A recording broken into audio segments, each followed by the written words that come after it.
council member Nithya Raman isn't just your typical politician. She's a disruptor with receipts. And also, I had the first time I met her, we did karaoke for a fundraiser for Kamala Harris. And let me tell you, we performed like queens.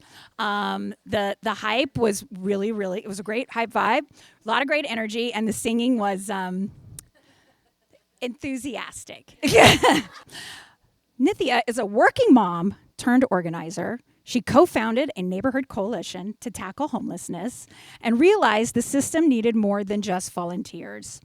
It needed leadership. She ran, no machine, no insiders, just 2,000 volunteers, 80,000 knocks on doors, and what the Los Angeles Times has called a political earthquake.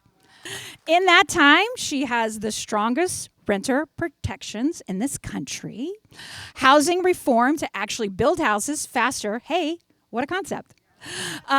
Real accountability on homelessness and measurable drops in her district, climate and sustainable action for a healthier LA. She's not interested in maintaining the status quo. She's here to rebuild a system that actually works for people. Because let's be honest, this is my favorite line, well-behaved women rarely make history. And she didn't come to behave.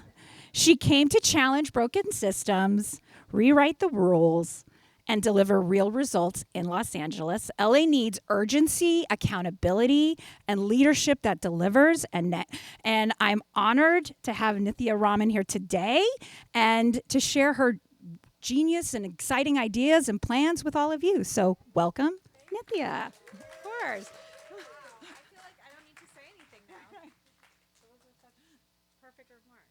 Come on in. Yes. Do you want me here? You stand right there. Okay, great. Okay. Can everybody hear me? Okay, great. So, hello everyone. Are you in? This is beautiful. Can we please give it up for our host? And all of our host committee, can you wave if you're on our host committee today? Yay. Thank you so much. And thank you all for being out here. For those of you who may not know very much about me, my name is Nithya. I am an urban planner by training. I have a master's in urban planning from MIT. I'm the mother of 10-year-old twins, boy, girl, every twin mom here. Yes. Yes. There's a lot of us. Isn't that funny? Or twin parent. Okay, twin parent. Okay. Isn't that funny? I was talking that. Oh, she raised her hand back there. Isn't that okay? So we realized how many of us there were, so I just thought I would point it out.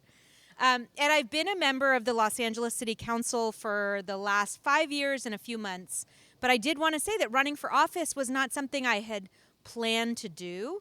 I actually started this big volunteer group in my neighborhood because I saw more people living on the streets than I had seen before. And I wanted to do something to help. And I met some other neighbors who also felt that they wanted to make change. We went out, we talked to people who were living in tents, we brought breakfast burritos, cups of coffee, and we tried to say, what can we do to help you get off the streets? And I realized through that process that the city could be doing so much more. And so I knocked on the door, I tried to meet with my elected representative, and I was basically given the brush off. And I couldn't believe it. I felt this intense urgency for change in my neighborhood. My neighbors felt this intense urgency for change. And the city did not seem to reflect that urgency. And I was really, really annoyed. And so, of course, I did what any normal person does. I ran against him.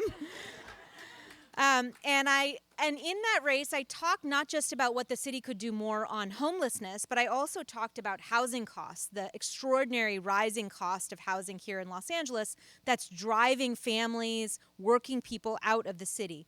On what the city could do to clean our air. There is actually actions that we can take to make our air cleaner. We're not doing them.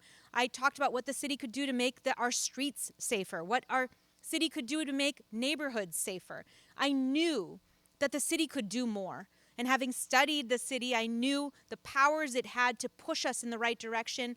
And that message really resonated with voters. That's what we talked about at doors. That's what I talked about in my speeches. And I ended up winning this race against an incumbent for the first time in almost 20 years here in the city of Los Angeles, which was so exciting. And when I first came into office in 2021, it really started in January of 2021, vaccines were just coming out. And it felt like this moment of possibility and change. People were coming back to offices, people were coming back to schools, and our office was able to make progress in ways that felt very concrete and visible, tangible impacts in our district. So we had huge encampments that had come up during the pandemic across the district. And here in the valley, there were under the Coldwater Underpass, under the Van Nuys Underpass, at Ventura and Fruitland, where the Universal City, the Universal Park and Ride was, the Hollywood Bowl Park and Ride on the corner of Ventura and Fruitland. There was huge encampment in that parking lot. Under Balboa 101, there was a smaller encampment. On the other side of the hill, under the Cahuenga 101 underpass, at the corner of Highland and Franklin, over and over again, at all of these big encampments, we were able to clear them and keep those areas clear, not because we pushed people into another neighborhood, not because we pushed people down the street, but because we came, offered housing and services, connected people to what they needed, and once they were able to move indoors, we cleared those tents, and those sidewalks stayed clear because we'd addressed the reasons why people had been on the street in the first place. And it was incredibly exciting to watch that change happen across our district. And actually in Council District 4, we've seen a reduction, significant reduction in street homelessness every year that I've been in office, which is really, really exciting. As Carrie said, we cleared big encampments in the district. We protected tenants that were facing real uncertainty coming out of COVID. It was a period of real economic hardship, and we actually expanded renter protections, ensuring that people could stay housed at a time in LA when housing is very, very uncertain, which was really exciting. Do you remember those leaked tapes? Those from City Hall, really nasty, racist. What they were talking about on those tapes was redistricting, about redrawing the lines of the city to benefit themselves and to harm their perceived enemies on the council. So after that came out, I actually led the effort and put independent redistricting on the ballot here in the city of Los Angeles, and Angelenos overwhelmingly voted that in and stood up against corruption here in the city of Los Angeles. And I was so proud of the work that we did. It was great. We built the first protected bike lanes in the district, and we're putting more safe bike lanes in Griffith Park, where we had a death of a cyclist in 2022, Andrew Gelmert, who was prepping for the AIDS life cycle ride and was killed by a car. And now we have protected bike lanes there so that the park can be used by cyclists and pedestrians much more safely than it ever was. I also led the effort. Have you seen those new bus shelters, or maybe you've used them, the new bus shelters that are coming up all over the city? It was actually my legislation that allowed for the advertising revenue from the bus shelters to go back into bus shelter building.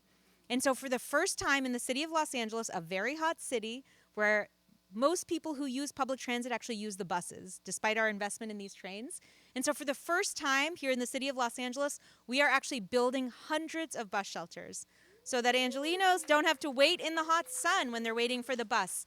Every time I walk by one, every time I drive by one, I feel so proud, because for me, that bus shelter, that a place where an encampment used to be, that bike lane, that speed hump around a school, these are concrete ways in which the government that I believe in the power of government to do good. These are concrete ways in which I, as a local elected official, was able to make a positive impact in the lives of my constituents.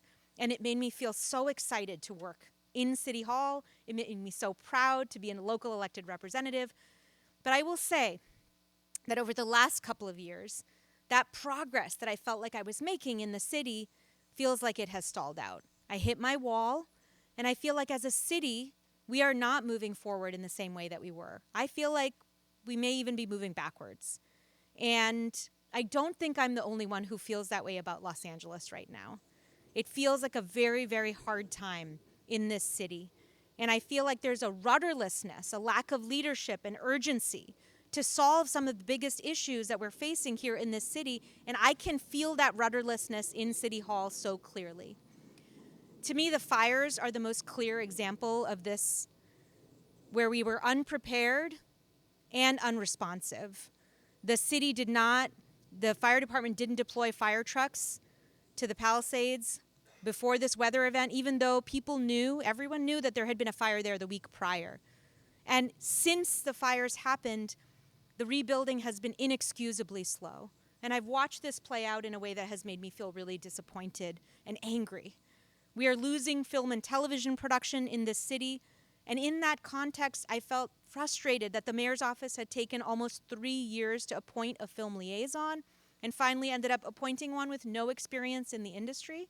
Really frustrating. And was not advocating at the state level for a tax credit with no cap that was guaranteed multiple years into the future, like what New Jersey has, which is where Netflix decided to build their studio. We should have had that here.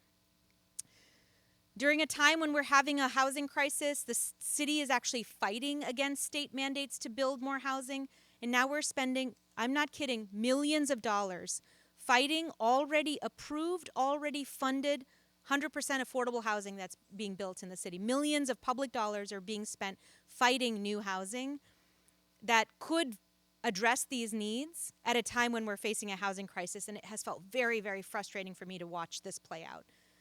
Even worse, in City Hall, I've watched as the city has made disastrous fiscal decisions that to me have felt politically motivated rather than motivated by what's best for Angelenos.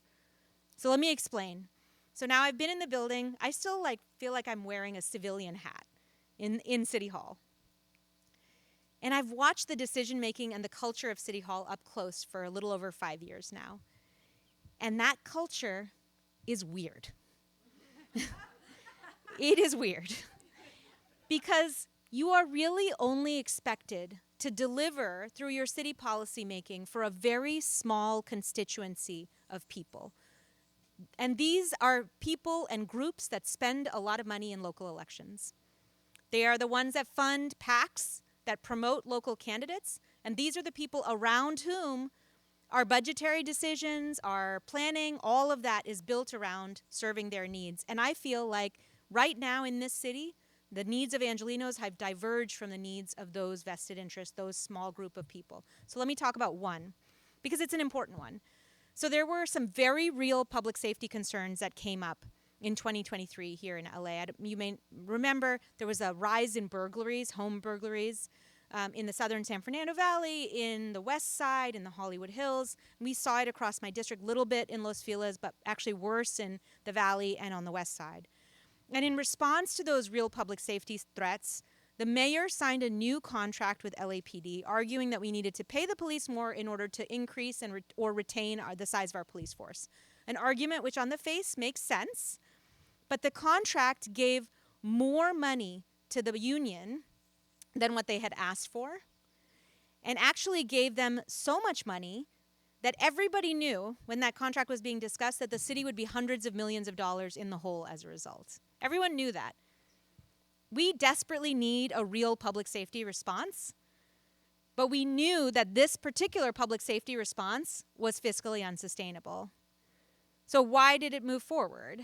The police union is one of the largest players in local politics. They are one of the biggest funders of local elections, one of the few funders, really, that play a big role in local elections. And I can go into other decisions where other players in local elections also influence our decision-making in ways that I think are really frustrating and bad for Angelenos. But that decision moved forward. And that contract set the precedent for all of the other contracts that we signed. And as a result, the city last year faced a $1 billion budget deficit. Billion. And was about to lay off 1,600 people. And we narrowly avoided those layoffs by cutting every single city service down to the bone. Every service. And I'm sure you can feel the impacts of that. But let me talk about the impacts on public safety first. We can't hire 911 call takers. So 911 calls are getting picked up less quickly.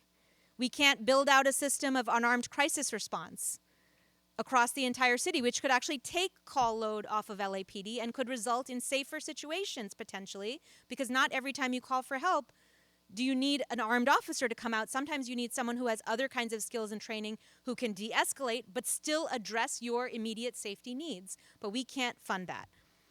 That contract, by the way, didn't work to increase or even retain LAPD. So now we are paying $500 million more annually for 1,500 fewer officers than we were before. But I know, yes. Other services have also been lost. So let's talk about streetlights. 30,000 streetlights are out across the city of Los Angeles right now. 30,000. And on average, because of our fiscal crisis, it takes a year to fix a broken streetlight. A year. In the second largest city in the richest country in the world, it takes a year to fix a broken streetlight because of decisions that were made in the city. This was deliberately made, thoughtful decisions, but not thought about in the context of what you need. The city used to fill more potholes than we do today. But we have trucks for filling potholes, but we can't pay drivers to drive those trucks and go fill the potholes. I'm sure your cars can feel the damage. We haven't paved a single mile of street this fiscal year. None. The city's giving back hundreds of millions of dollars in grants because we don't have the staff to spend the money that we got in the grant. So during a budget crisis, we're giving back money that we got because we can't spend it because we don't have the money for the staff to spend it. The city is supporting immigrant defense less in this Trump administration than we did during the last Trump administration, when the actions of the federal government on our streets have been so much more vicious, so much more dangerous for a city where so many people are immigrants. When people have real fear on the streets of Los Angeles, we're actually funding immigrant defense less, significantly less than we were during the last Trump administration because we don't have the money. And city leadership, and I want to be explicit, it was this mayor put us in this position because of politically motivated decision making, and that has frustrated me. But it doesn't have to be this way. I think we can fight for a better future. I think we can make decisions better. I think we can fight for a better Los Angeles at a time of local and national economic upheaval, at a time when the Olympics are coming and the eyes of the world are going to be upon us. I think this is the time to step up and say that we deserve a government that really takes us into account, that really takes Angelenos into account. I moved to this city as an adult, and I love it. I love it so much, like almost fanatically, because it's nothing like the places that I grew up in. I was born in India, a very hierarchical place, where your future was defined by the family that you were born into. And your opportunities were determined by that. And I was raised mostly on the East Coast, where there was a little bit of that too.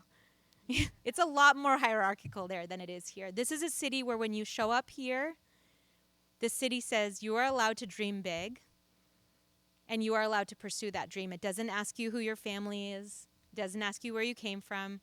It just says, go pursue that dream. And it can be any dream. But it is a really magical city in that way. I don't know of a lot of other places that have this spirit of generosity. This city is remarkable. And to me, I want to fight to preserve that energy in this city. And we are losing it. We are losing it. We are losing what makes this city so special. We have a housing crisis, and I want to build a lot more housing in LA. I want to make it faster. I want to make it cheaper to build housing that we desperately need. And we can build the kind of housing that we need.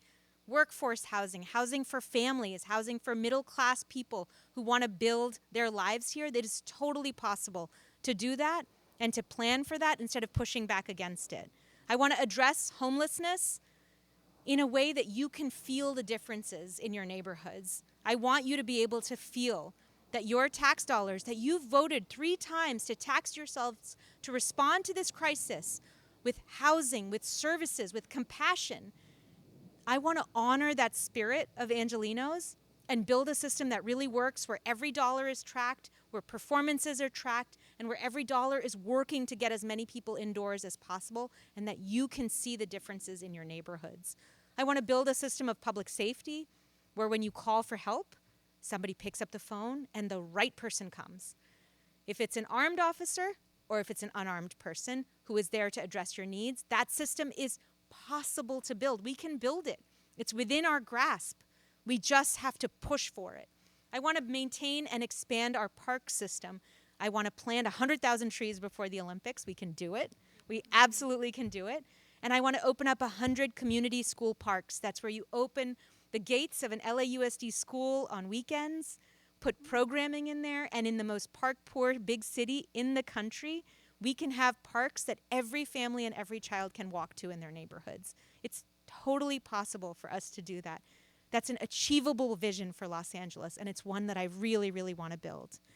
And I want to make a commitment to all of you.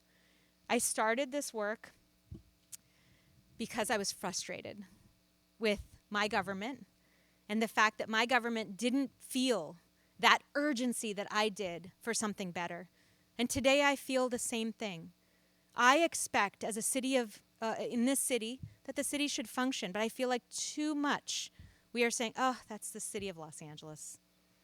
That's it. No, I reject that. Like, this city can work. It can work for all of us. It should work for all of us. And every single one of us, Angelinos, deserves a city that works, whether you live in this neighborhood, whether you live in San Pedro, whether you live in South LA. The city should work for every single person who lives in it.